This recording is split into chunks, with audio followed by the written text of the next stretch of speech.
ये रिश्ता क्या कहलाता है कि डेली अपडेट्स सबसे पहले देखने के लिए हमारे चैनल टेली एक्सप्लेन को सब्सक्राइब कीजिए। आज के एपिसोड की शुरुआत होती है जब कावेरी रिसोर्ट की खराब मेंटेनेंस पर सुंदर से सवाल करती है।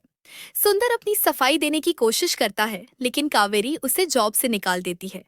सुंदर गुस्से में कहता है कि एक दिन वही उसे वापस बुलाएगी। कावेरी सख्ती से उसे रिसोर्ट छोड़ने के लिए कहती है। उधर गीता अंजलि हनीमून का प्लान बनाती है। वो कहती है कि जब मायरा और अभिरा कावेरी के साथ ब्रेक ले रही हैं, तो वो और अरमान भी डिजर्व करते हैं एक ब्रेक। लेकिन अरमान साफ मना कर देता है और कहता है कि अभी कुछ भी ठीक नहीं है। उसे तो ये भी नहीं पता कि अभिरा और मायरा के बीच क्या चल रहा है। वो पूछता है कि ऐसे वक्त में गीतांजलि हनीमून की बात कैसे कर सकती है।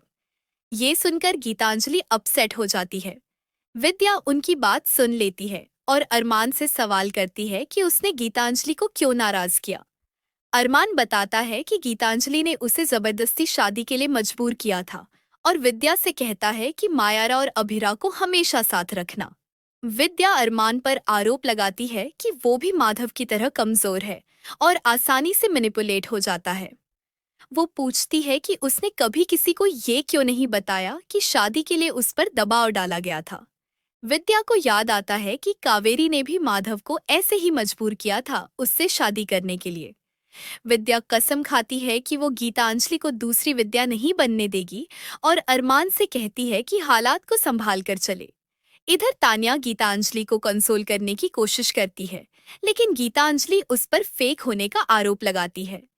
तान्या कहती है कि वो गीतांजलि के दर्द को समझती है और सारी गलती अभिरा की बताती है। वो चेतावनी देती है कि जैसे अंशुमान का दिल टूटा था, वैसे ही गीतांजलि का भी टूटेगा। विद्या तान्या को रोकती है कि वो गीतांजलि को भड़काए नहीं, लेकिन तान्या इंसिस्ट करती है कि वो सच कह रही है। गीतांजलि गुस्से में वहां से चली जाती है। उधर अभिरा, मायरा और कावेरी खुली छत के नीचे रात गुजारते हैं।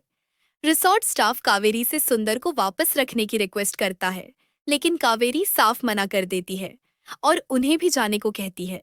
मायरा अभिरा से पूछती है कि क्या अब सिर्फ वो लोग ही इस रिसोर्ट में रहेंगे, और अभिरा सिर हिलाकर हामी भरती है। इसी बीच गीतांजलि गाड़ी लापरवाही से चलाने लगती है। अरमान उसे रोकता है। गीतांजलि अरमान पर आरोप लगाती है कि उसने उसे पत्नी के हक नहीं दिए। अरमान उसे याद दिलाता है कि शादी से पहले ही उसने साफ कह दिया था कि वो अभिरा से प्यार करता है, तो अब गीतांजलि बिट्रेड जैसा क्यों बिहेव कर रही है। अरमान उसे घर चलने को कहता है, लेकिन गीतांजलि फ्रस्ट्रेट हो जाती है। और इसी के साथ आज का एपिसोड यहीं एंड होता है।